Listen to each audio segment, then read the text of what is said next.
Babangon sa makabayang serbisyo publiko.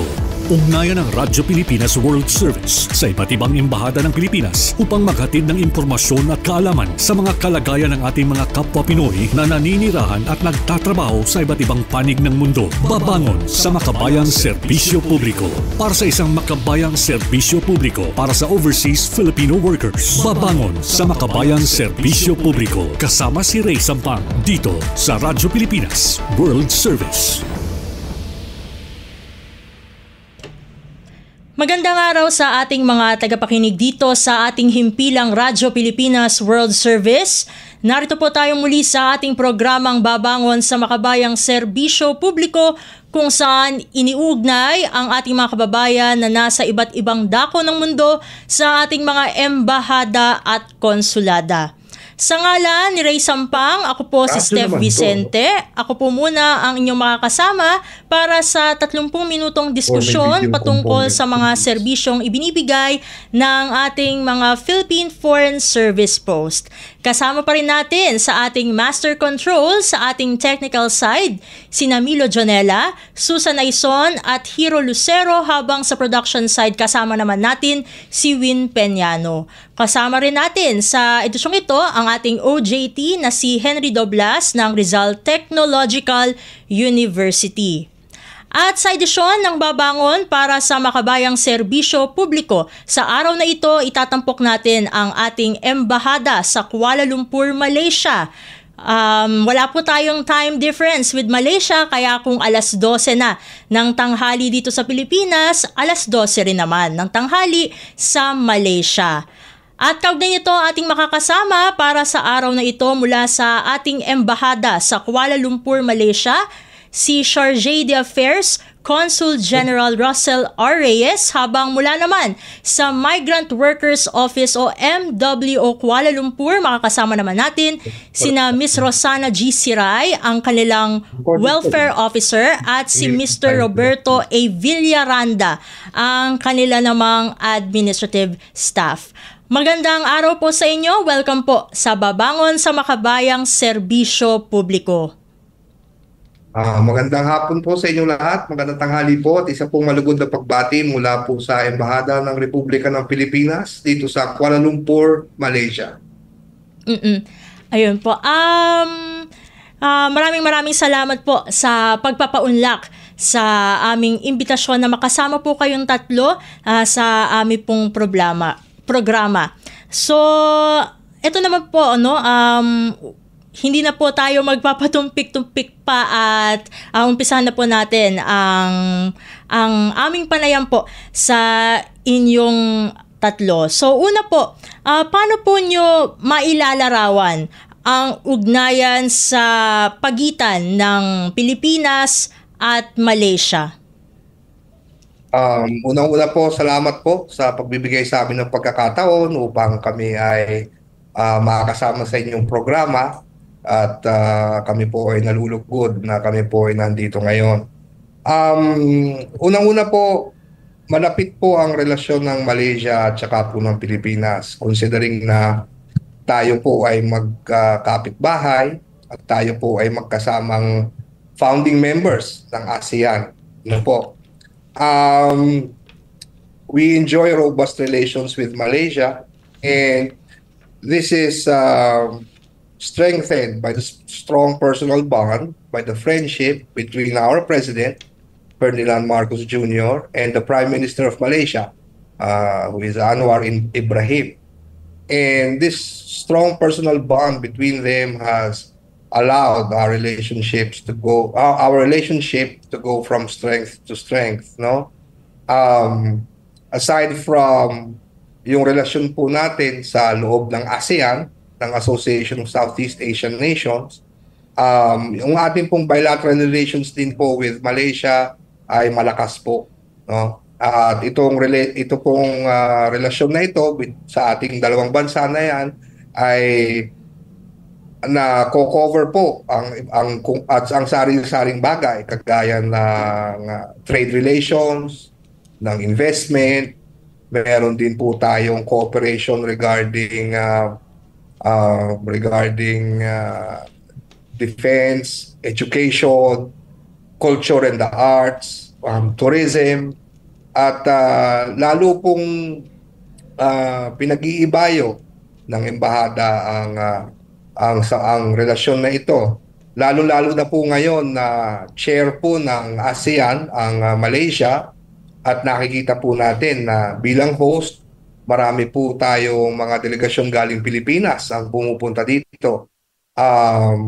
Kamakailan lang po, galing po dito ang ating Secretary of Tourism, galing na rin po dito si Secretary for Foreign Affairs, at ngayon po parating din po nandito na rin po si Secretary of National Defense para po sa mga meetings po ng mga ASEAN Defense Ministers.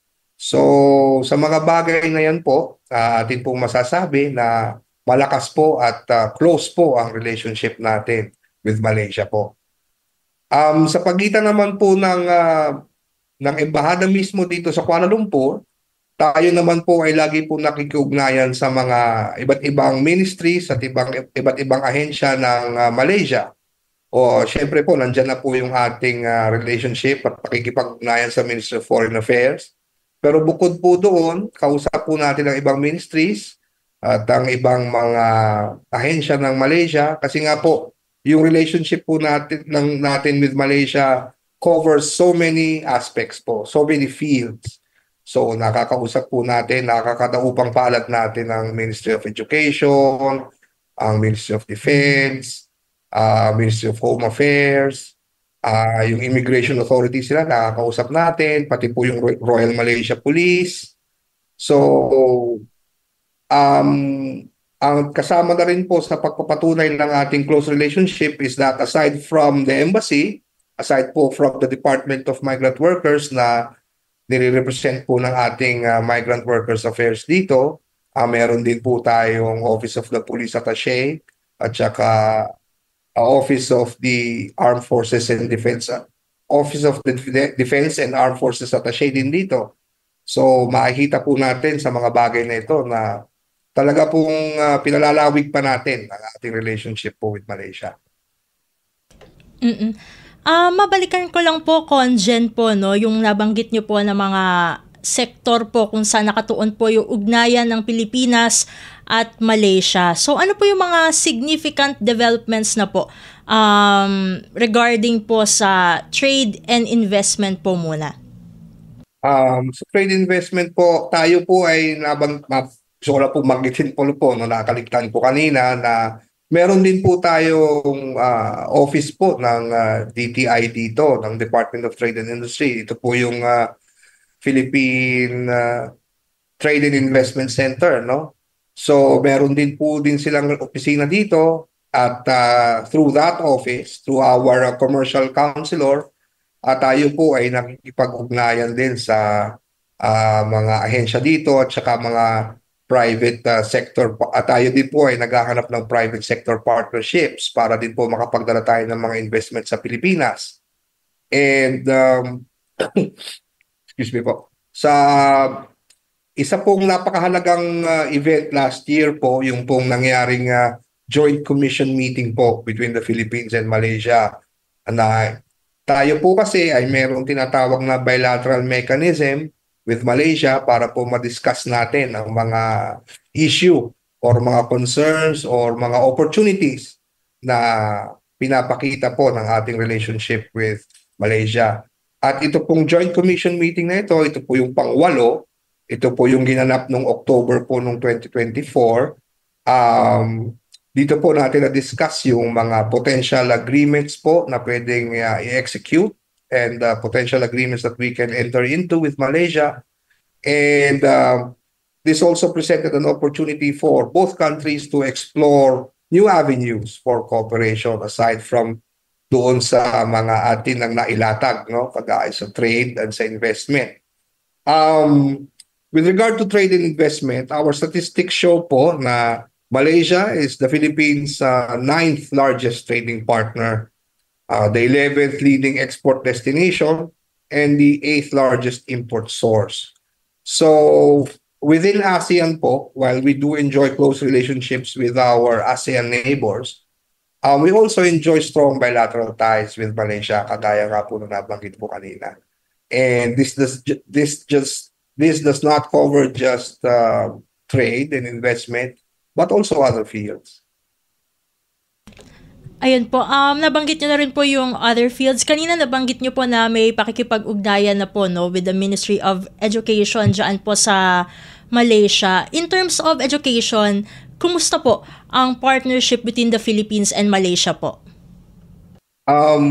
We try to, the CHED, ang ating Commission on Higher Education has gone here several times for benchmarking visits, benchmarking tours, and they have projects din po wherein mutual cooperation ang kanilang mutual cooperation on several specific fields ang kanilang na-execute, and this goes to show po na the interest in both countries to develop and cooperate in the field of education is there.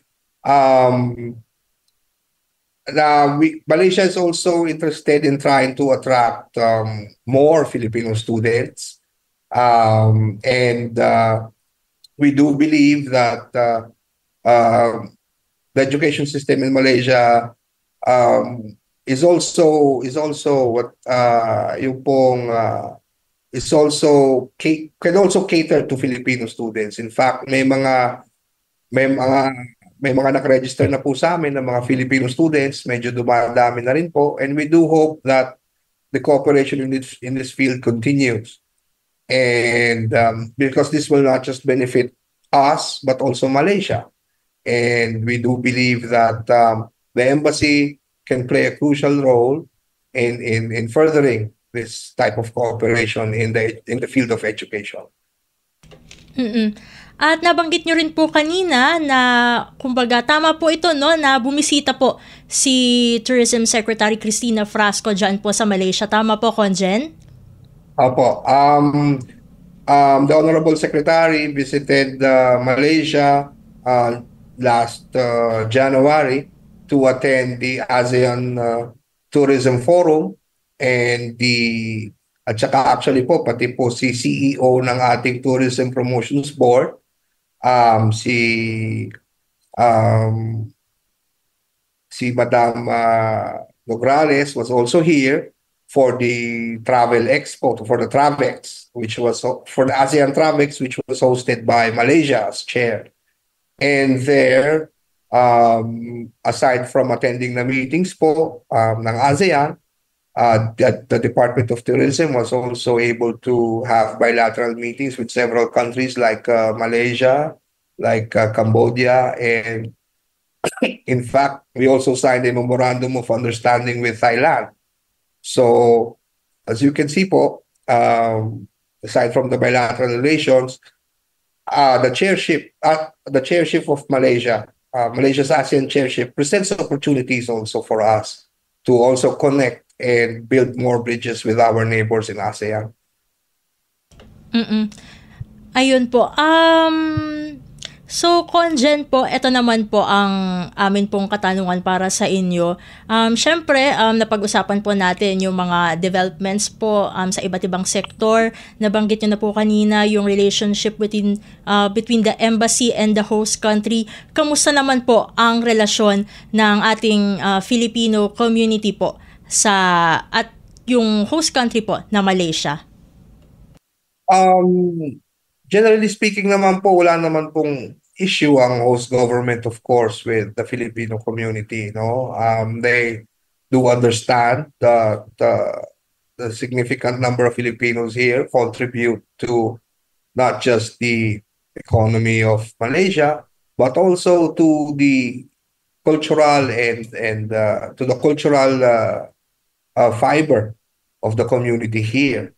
No, and being fellow members of ASEAN, being from the same region, means that culturally we are close, not just sa pananamit, sa kultura, even sa language. I mean, there are Bahasa Bahasa Melayu has common words with not just Tagalog, but also Cebuano. So culturally speaking, we are also close with them, and we are trying to nurture this facet of our relationship. By the way po, para po sa kaalaman po ng ating mga tagapanood at tagapakinig, ilang taon na po ba yung relationship sa pagitan ng Pilipinas at Malaysia?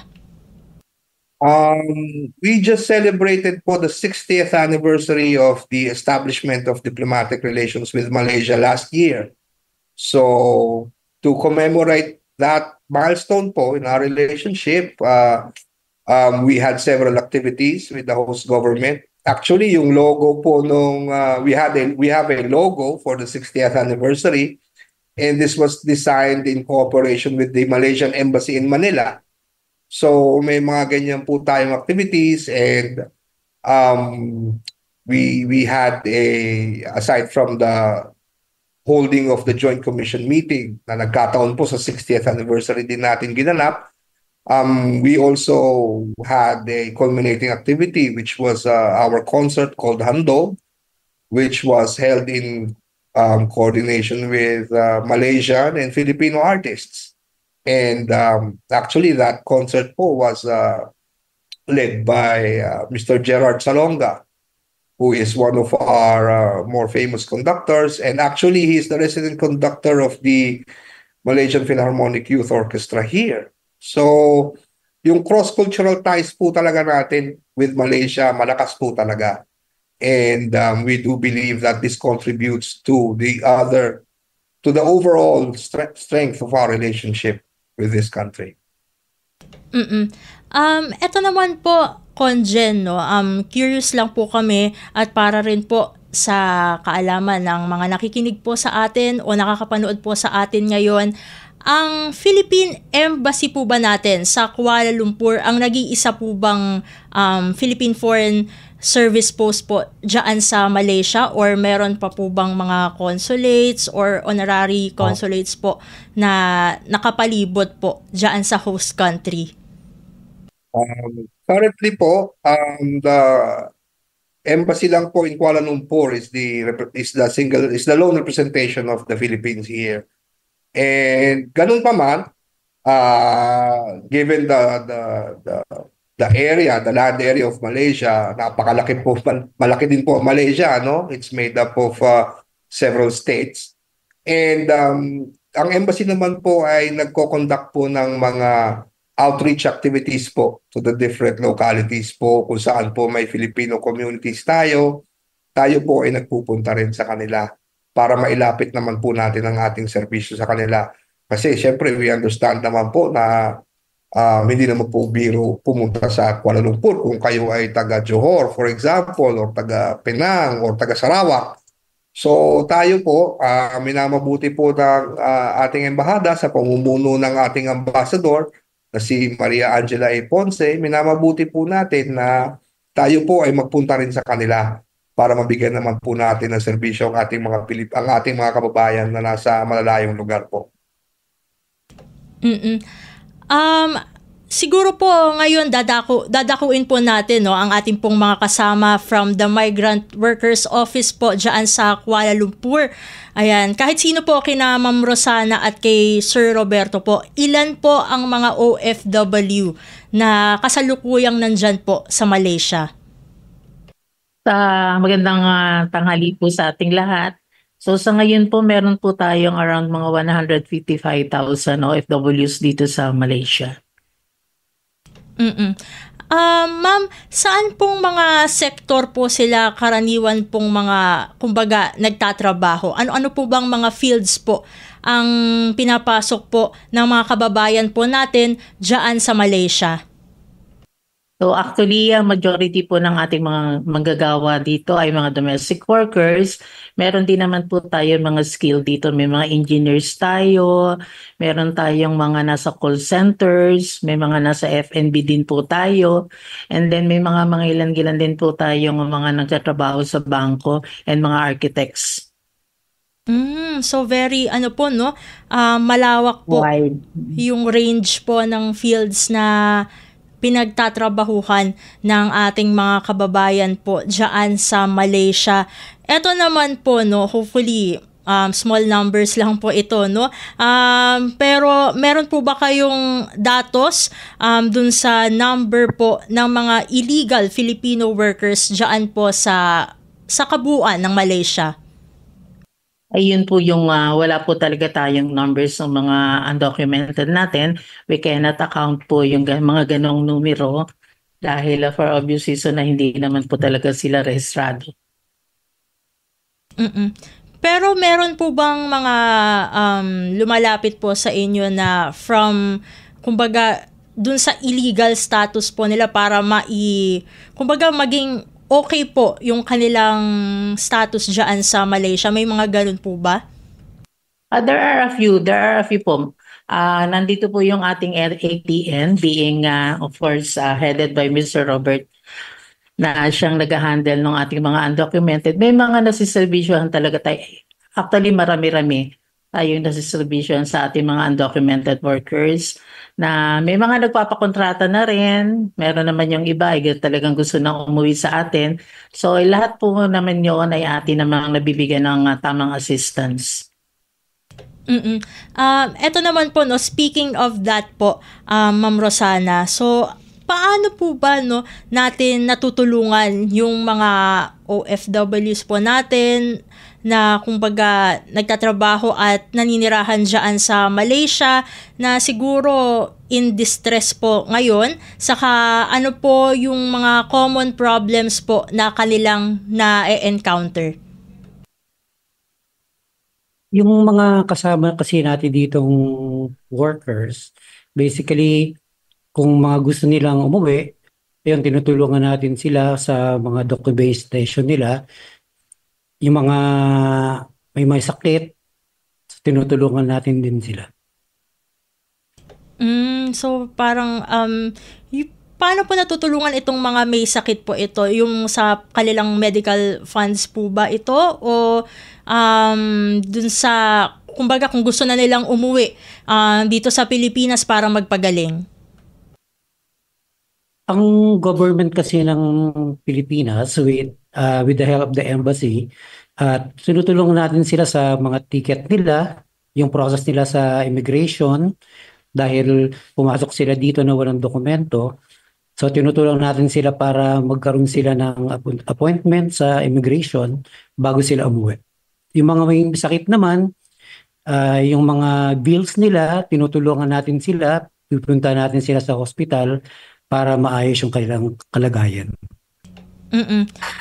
Ito naman po, no, meron po ba tayong mga Pinoy na maituturing po na, ito po sa mga documented na po ito, no, na in distress na, kumbaga, nangangailangan po ng assistance o binibigyan nyo na po ng assistance, at ilan po sila?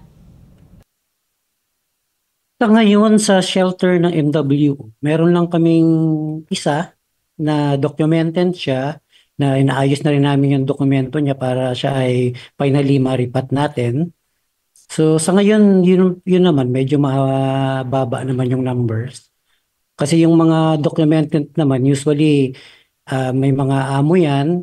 Kung kailangan nilang umuwi, yung agency at kaya yung kailang employer ang mag-aasikaso ng kanilang mga needs.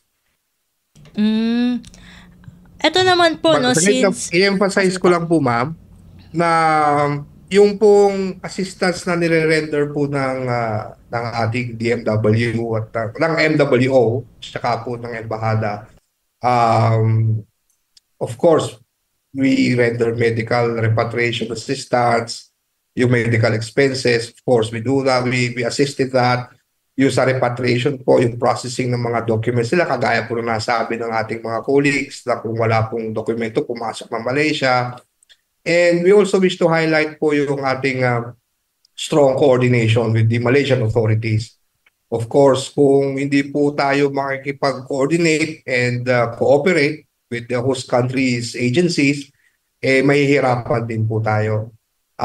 We do understand that there are always challenges pagdating sa mga bagay na ganito, but with the strong coordination, not just with our mother agencies in the Philippines, but also the host country's institutions here, na-address naman po, natutulungan naman po natin ang ating mga kababayan na in distress po dito sa Malaysia. Mm-mm. Ayun po. At dahil nandiyan na rin po kayo, Conjen po, no, ay amin naman pong itatanong po sa inyo kung kumusta po ang mga updates at preparations po para sa ating overseas voting, kasi syempre alam naman po natin lahat na this year po ang ating midterm elections at binibigyan din po, no, kumbaga syempre lahat naman po tayong Pinoy ay may karapatang bumoto, including po yung mga Pilipino na nasa ibang bansa. So paano po kayo nagpe-prepare po, at matanong ko na rin po kung ilan po yung mga registered voters natin dyan sa Malaysia? Sa ngayon po, patuloy po tayong nakikipag-ugnayan sa COMELEC regarding the upcoming elections po, no? As you may know, yung pong overseas absentee voting, hindi po kagaya sa Pilipinas sa isang araw lang. Sa abroad po, ay ito po 30 days sa buwan. So, usually, kunwari po kung if I remember correctly, May 13 po yata or May 12 ang election ngayon sa atin. Overseas absentee voting elections will start 1 month before. So, Abril pa lang po, nagbobotohan na kami dito. And sa ngayon po, may maganda pong development sa pagboto, kasi po hindi po kagaya ng mga dating elections na you have to come to the embassy to manually cast your vote. Ngayon po, may isinusulong na po ang COMELEC na online voting. So, ito nga po actually yung attendan namin na training sa March, at ilalabas na po at ilo-launch na po ng COMELEC ang kanila pong internet voting processes para po sa ease at para madalian po naman ang ating mga kababayan sa pagboto. So, ang natatanggap pa po namin informasyon ngayon is that kung kahit nakarehistro kayo dito sa embahada sa Kuala Lumpur, kung magkataon po na sa election period nasa ibang bansa kayo o nasa Pilipinas kayo, through online voting, you can still vote. No? Kasi dati po, kung wala po kayo dito, hindi po kayo makakaboto sa ibang lugar. Pero syempre po, dahil nga po ng paggamit ng internet, kahit nasa na po kayo, makakaboto na po kayo kung kayo po ay rehistrado na overseas absentee voter. Ano ba? I'll check po right now yung statistics po, no? But sa kasalukuyan po, I think we have a significant number naman po of Filipinos who have registered for the overseas absentee voting. And in fact, marami nga po nagtatanong kung kailan po ulit pwede magparehistro. And so we are awaiting the further announcements po of COMELEC regarding that. But rest assured that when there are developments po regarding absentee voting, the embassy will use its social media platforms and its website to announce the relevant developments po in this regard. Ayan. So, bale po, Conjen, i-search lamang po, no, sa social media, Philippine Embassy in Malaysia po, no, para... we are on Facebook po, Instagram, Twitter, and we also, of course, have the website. At gusto ko pong pahabain ang ating diskusyon, ay wala na po tayong oras. Siguro po, mensahe na lang po mula sa inyo. Unahin na po siguro muna natin ang ating mga kasama po from the Migrant Workers Office dyan po sa Kuala Lumpur. Okay po, maraming salamat po sa pagkakataong binigay niyo sa amin upang makapag-guest sa inyong programa. Siyempre, yun po, uulitin lang po namin.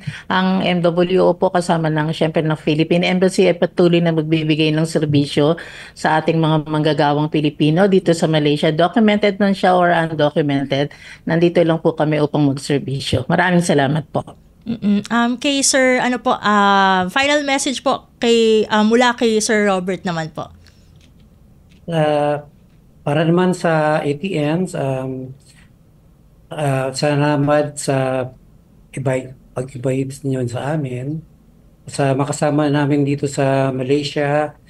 Kung may kailangan kayong mga tulong, pumunta lang po sa office ng MWO.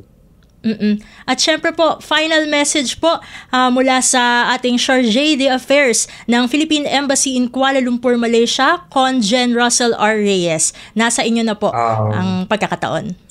Ang embahada po sa pamumuno ng ating Ambassador, Her Excellency Maria Angela E. Ponce, nandito po kasama ang ating partner agencies like MWO, like the Office of the Police Attaché, like the Office of the Defense and Armed Forces Attaché, and of course, the Philippine Trade Investment Center. Nandito po tayo para magserbisyo po sa ating mga kababayan na nandito sa Malaysia. At kami po ay malugod na nagpapasalamat sa inyo na binigyan po nyo kami ng pagkakataon na makasama sa inyong programa para naman din po maipamahagi natin ang impormasyon na kinakailangan sa ating mga kababayan, na kinakailangan malaman ng ating mga kababayan. At bilang pagkatapos po, nais lang po namin paalam na kung may issue man po or may problema, wag po mag-atubili na lumapit po sa embahada or sa MWO. Kasi nga po, kung tutusin, sino pa nga pa po ba ang tutulong sa atin dito sa Malaysia kundi ang inyong embahada at ang inyong MWO. So, sa ganun po, kayo po ay ating matulungan at maibigay din po kung anong dapat sa inyo. No? So, yun po. Maraming salamat po at isang magandang tanghali po sa ating lahat. Maraming salamat pong muli sa inyong tatlo sa pagpapaunlak sa aming imbitasyon. Sa ulitin po, ating pong nakasama mula sa ating embahada sa Kuala Lumpur, Malaysia, si Chargé d'Affaires Consul General Russell R. Reyes, at mula naman sa Migrant Workers Office o MWO Kuala Lumpur, sina Ms. Rosana G. Siray, ang kanilang Welfare Officer, at si Mr. Roberto A. Villaranda, ang kanilang namang administrative staff. So dito na po nagtatapos ang ating programang Babangon sa Makabayang Serbisyo Publiko. Sa ngalan ni Ray Sampang, ako po si Steph Vicente. Isang mapagpalang araw po sa ating lahat.